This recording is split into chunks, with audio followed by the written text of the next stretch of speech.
ዛሬ ጦርነቱ በይፋ 33ኛ ቀኑን ይዟል። ባለፉት 33 ቀናት ውስጥ የታየው ውድመትም ለዘመናት የተገነባውን የዓለም የደህንነት መዋቅር አመድ አድርጎታል። አሁን የምንሰማቸው ዜናዎች ከሁለተኛው የዓለም ጦርነት በኋላ ለ75 ዓመታት አውሮፓን ጠብቆ የቆየው የሰሜን አትላንቲክ የጦር ቃል ኪዳን ድርጅት ወይም ኔቶ እንዴት በአንድ ሰው ቁጣና በኢራን ጽናት ምክንያት ወደ መቃብር እየወረደ መሆኑን የሚገልጹ ናቸው። ፕሬዚዳንት ዶናልድ ትራምፕ ለብሪታንያው ቴሌግራፍ ጋዜጣ በሰጡትና መላውን ዓለም በድንጋጤ ሽባ ባደረገው ቃለ ምልልስ አሜሪካ ከኔቶ ልትወጣ እንደምትችል እጅግ አስደንጋጭ ፍንጭ ሰጥተዋል። ትራምፕም ኔቶን የወረቀት አንበሳ ሲሉ የጠሩት ሲሆን ስለ አባልነታችን ዳግም ማሰብ ከሚባለው ደረጃ አልፈናል፣ እኔ በኔቶ ፍጹም ተስፋ ቆርጫለሁ በማለት ለ7 አስርተ ዓመታት የቆየውን ወዳጅነትም ጥያቄ ውስጥ ከተውታል። ትራምፕ አክለውም ይህን ኔቶ የወረቀት አንበሳ መሆኑን የሩሲያ ፕሬዚዳንት ቭላዲሚር ፑቲንም ጠንቅቀው ያውቃሉ በማለትም በምዕራብ ዓለም ላይ የለየለት የፖለቲካ ቦምብ ጥለው አልፏል። የዚህ ሁሉ ታሪካዊ ክፍተት መነሻው የኔቶ አባላት በኢራን ጦርነት ወቅትም አሜሪካንን ብቻሽን ሁኚ በሚል የሰጡት ምላሽ ነው። ኢራን የዓለምን የነዳጅ የደም ስር የሆነውን የሆርሙዝ ወሽመጥን በተግባር ከዘጋሽ በኋላ ትራምፕ የኔቶ ሀገራት የጦር መርከቦቻቸው እንዲልኩና ወሽመጡን በኃይል እንዲያስከፍቱ ጠይቀው ነበር። ሆኖም አውሮፓውያን ይህንን ጥያቄ የማይሆን ነው በሚል ውድቅ ማድረጋቸው ይታወቃል። ትራምፕም በንዴት ተሞልተው በነዳጅ እጥረት ለሚሰቃዩ ሀገራት ባስተላለፉት መልእክትም ጀግንነት ይኖራችሁ፣ ወደ ወሽመጡ ሂዱና ነዳጃችሁን በኃይል ንጠቁ ሲሉ አፊዘውባቸዋል። ከእንግዲህ ለራሳችሁ መዋጋት መማር አለባችሁ።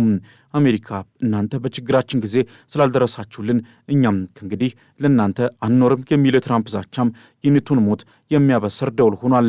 ይህ ኔቶ የተባለው ግዙፍ ወታደራዊ ጥምረት እንዴት ተመሰረተ? ታሪኩ የሚጀምረው እንደ አውሮፓውያን አቆጣጠር ኤፕሪል 4 ቀን 1949 ዋሽንግተን ዲሲ ውስጥ ነው። በወቅቱ ዓለም ከሁለተኛው ዓለም ጦርነት ፍርስራሽ ወጥታ የሶቪየት ህብረት ኮሚኒዝም በአውሮፓ ላይ ጥላውን በዘረጋበት ወቅትም 12 ሀገራት ተሰባስበው ለአንዱ የተሰነዘረ ጥቃት በሁሉም ላይ እንደተሰነዘረ ይቆጠራል የሚለውን ታሪካዊ አንቀጽ 5 መመሪያ ይዘው ተነሱ። ኔቶ ባለፉት 75 ዓመታት ውስጥም የቀዝቃዛውን ጦርነት ያለቀጥታ ግጭት በድል እንዲጠናቀቅ በማድረግ የበርሊን ግንብ ሲፈርስ ለአውሮፓ ዋስትና በመሆን በባልካን ሀገራት የዘር ማጥፋትን በማስቆም ታላላቅ ስኬቶችን አስመዝግቧል። ሆኖም ግን ታሪክ የሚዘክረው አንድ ትልቅ እውነት አለ። አንቀጽ 5 በድርጅቱ ታሪክ ተግባራዊ የሆነው አንድ ጊዜ ብቻ ሲሆን እርሱም እንደ አውሮፓውያን አቆጣጠር የሴፕቴምበር 11 ጥቃት በአሜሪካ ላይ በደረሰበት ወቅት ነበር።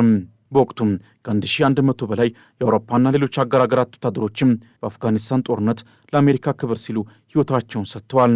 ትራምፕ ግን ይህንን የታሪክ ውለታ ሙሉ በሙሉ ወደ ጎን ገፍተው ፕሬዚዳንቱ በጥር ወር ላይ የኔቶ ወታደሮች በአፍጋኒስታን ግንባር ወደ ኋላ አፈግፍገው ነበር የሚል መሠረተ ቢስ ክስ በመሰንዘር አጋሮቻቸውን ሳዋርዱ ከርሟል።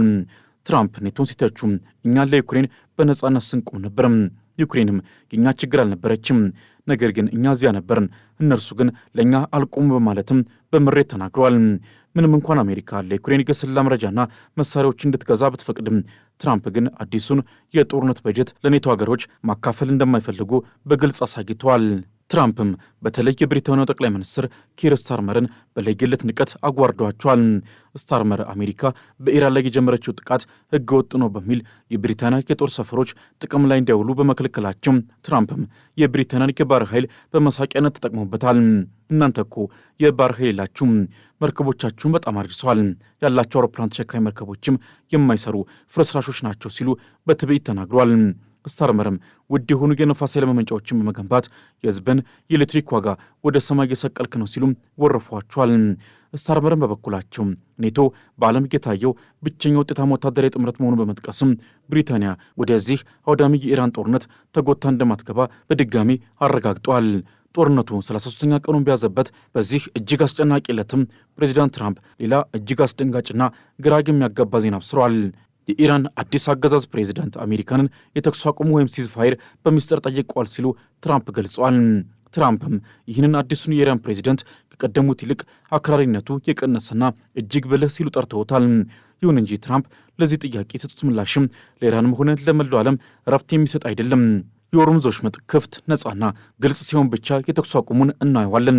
እስከዚያው ግን ኢራንን ወደ ድንጋይ ዘመን ወይም ስቶን ኤጅ እንመልሳታለን በማለት የለየለት ጥፋት ዛቻን ሰንዝረዋል። ይህ የድንጋይ ዘመን የሚለው አገላለጽም አሜሪካ የኢራንን መሠረተ ልማቶች ሙሉ በሙሉ ለማውደም ቆርጣ መነሳቷን የሚያሳይ ነው። በወታደራዊ ግንባር ደግሞ የታየው ክስተትም እየተባባሰ ሆኗል። የአሜሪካ መከላከያ ሚኒስትር ፒቲኤክስ እንደገለጹትም አሜሪካ አሁን የኢራን የአየር ክልል ሙሉ በሙሉ በመቆጣጠሯ ግዙፎቹ ቢ52 ስልታዊ ቦምብ ጣይ አውሮፕላኖች አሁን በቀጥታ በኢራን ምድር ላይ እየበረሩ ይገኛሉ። ሄክሴዝ አክለውም አሜሪካ ኢራን የኒኩሌር መሳሪያ እንዳታመርት የሚያስችል ወሳኝ እርምጃ መውሰዷን ተናግሯል። ይሁን እንጂ የኢራን ጡንቻ አሁንም አልዛለም። ዛሬ ረቡዕ ጠዋት ብቻ ባህሬን፣ ኩዌትና ኳታር የኢራን የሚሳኤልና የድሮን ጥቃት ደርሶባቸዋል። እስራኤልን በበኩሏ በቴህራን ውስጥ በሚገኙ የኢራን መንግስት መሠረተ ልማቶች ላይ የድብደባ ማዕበል መፈጸሟንና ከዋና ከተማ በስተሰሜን ምስራቅ የሚገኙ ወታደራዊ ተቋማትን መምታቷን አስታውቃለች። በቴህራን ምዕራባዊ ክፍልም ታላላቅ ፍንዳታዎች የተሰሙ ሲሆን የሰማዩ መልክም በእሳትና በጭስ ተቀይሯል። የጦርነቱ ሰብአዊና ምጣኔ ሀብታዊ ዋጋ ግን ከቃላት በላይ እየሆነ መጥቷል። ጦርነቱ ከተጀመረበት እንደ አውሮፓውያን አቆጣጠር የካቲት 28 ቀን አንስቶ በኢራን እስካሁን ከ1900 በላይ ሰዎች የተገደሉ ሲሆን በሊባኖስ ደግሞ ከ1300 በላይ ዜጎች ሕይወታቸውን አጥተዋል። በባሕረ ሰላጤው ሀገራትም ቢያንስ 50 ሰዎች ሲሞቱ በእስራኤል 17 ሰዎች፣ አሜሪካ ደግሞ 13 ወታደሮቿን አጥታለች። በባህር ላይ ያለው ውጥረትም አላባራም። የህንድ ባህር ኃይል አዛዥ አድሚራል ዲኬ ትሪፓቲ እንደገለጹትም በጦርነቱ ወቅት ከ20 በላይ መርከቦች ጥቃት ደርሶባቸዋል። 1900 የሚጠጉ ሰዎችም በቀጠናው ታግተው ይገኛሉ። የነዳጅ ዋጋና የኢነርጂ ቀውሱ ዓለምን እያናጋ ቀጥሏል። አሜሪካ ለኔቶ የምታደርገው አስተዋጽኦ እጅግ ግዙፍ ነው። ድርጅቱ ከሚጠቀመው ጠቅላላ ወታደራዊና ፋይናንሳዊ አቅም ውስጥም 70% የሚመጣው ከዋሽንግተን ነው። ትራምፕ አሜሪካን ከኔቶ የሚወጡ ከሆነ አውሮፓ ያለ አሜሪካ የኒኩሌር ጥበቃና ወታደራዊ ኃይል ለሩሲያ ግልጽ ኢላማ ትሆናለች። ፑቲን ይህን አጋጣሚ ጠቅመውም አውሮፓን ሊያመሱ ይችላሉ የሚለው ስጋትም አህጉሪቱን በፍርሃት ቆፈን ውስጥ ከቷታል። ትራምፕ ግን አውሮፓ ራሷን መጠበቅ ካልቻለች የራሷ ጉዳይ ነው የሚል የጨካኝ ፖለቲካ መከተላቸውን ቀጥሏል። በዚህ ሁሉ ምስቅልቅል ውስጥ አንድ አሳዛኝ የጠለፋ ዜና ተሰምቷል።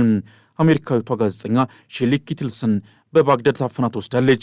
የኢራቅ ባለሥልጣናትም ከካታይብ ከሄዝቦላ ጋር ግንኙነት ያለው አንድ ተጠርጣሪ በቁጥጥር ስር መዋሉን ገልጸዋል።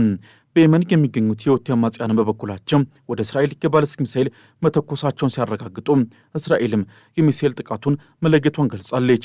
በሊባኖስ በኩልም እስራኤል በቤይሩት ላይ በፈጸመችው ጥቃት 7 ሰዎች ሲገደሉ ሌሎች 24 ሰዎች ደግሞ ቆስለዋል። እስራኤል ሰፊ የሊባኖስ ግዛትን በኃይል ለመያዝ እያደባች መሆኑን ሰምቷል። ትራምፕም ዛሬ መግለጫ እንደሚሰጡ የዋይት ሀውስ ቃል አቀባይ ካሮሊን ሌቪት ገልጸዋል። በዚህ ንግግራቸው አሜሪካ ከኔቶ እንደምትወጣ በይፋ ሊያውጁ እንደሚችሉ ተሰግቷል። ትራምፕም ለሮይተርስ እንደተናገሩት ከኢራን በፍጥነት እንወጣለን ብለዋል።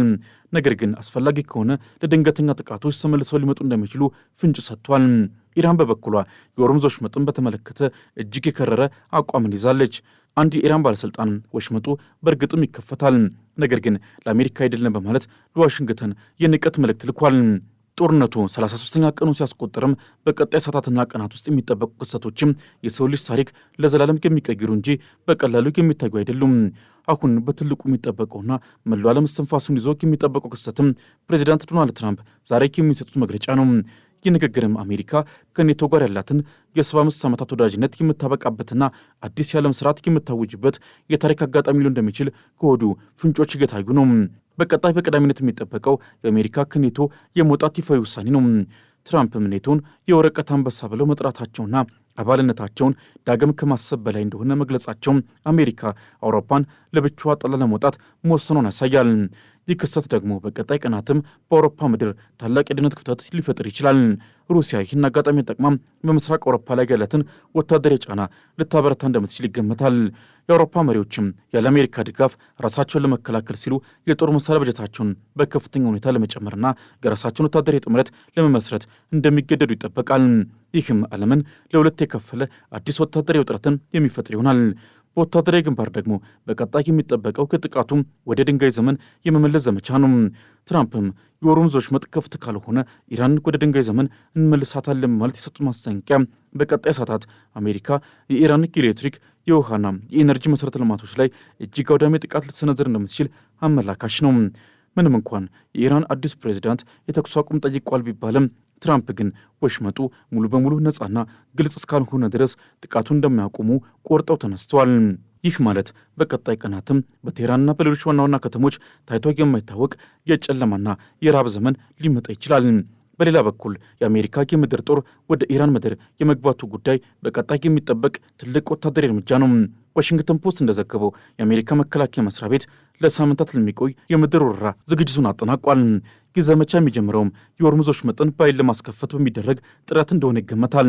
ሆኖም የኢራን ባለሥልጣናት ወሽመጡ ለእናንተ አይከፈትም ማለታቸው በቀጣይ በባህር ላይ ታላቅ እልቂት ሊከሰት እንደሚችል የሚያሳይ ነው።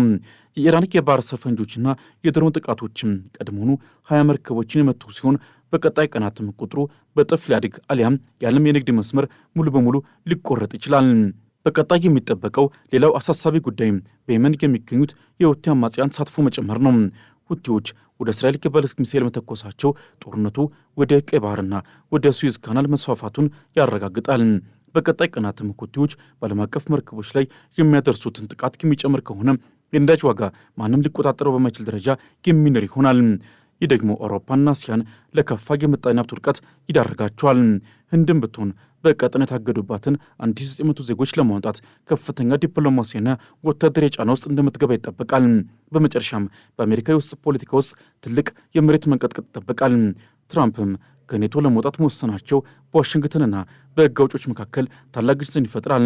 ጦርነቱ 33ኛ ቀኑን ሲይዝም አሜሪካ በሳምንት ቢሊዮን ዶላሮችን እያከሰረች ባለችበት በዚህ ሰዓትም ፕሬዚዳንቱ የሚወስዱት እያንዳንዱ እርምጃ የአገሪቱን የወደፊት ዕጣ ፈንታ የሚወስን ይሆናል። ዛሬ የሚሰማው ዜና የሰላም መንገድ ይከፍታል፣ አለዚያም ዓለምን ወደ ለየለት የሶስተኛው ዓለም ጦርነትና የጥፋት አዘቅት ውስጥ ይከታታል። ዛሬ የምናየው ክስተትም የሰው ልጅ የታሪክ መገንጠያ ነው። አሜሪካ ኔቶን የወረቀት አንበሳ ብላ ጥላ ለመውጣት ስትዘጋጅም ኢራን የተኩስ አቁም እየለመነች ነው ሲባልም የሆርሙዝ ወሽመጥ ደግሞ አሁንም የዓለምን ኢኮኖሚ አንቆ እንደያዘ ነው። ታሪክ ዛሬም በደም እየተጻፈ ነው። ይህ ታሪክ ደግሞ የአንድ ታላቅ ወታደራዊ ጥምረት ፍጻሜና የአዲስ ዓለም ስርዓት መጀመሪያ ሊሆን ይችላል። ዓለም አሁን በትልቁ የምንጠባበቀው የትራምፕን ቀጣይ እርምጃ ነው። ወይ ሰላም ያመጣል፣ አለዚያም የኔቶን መቃብር ይቆፍራል።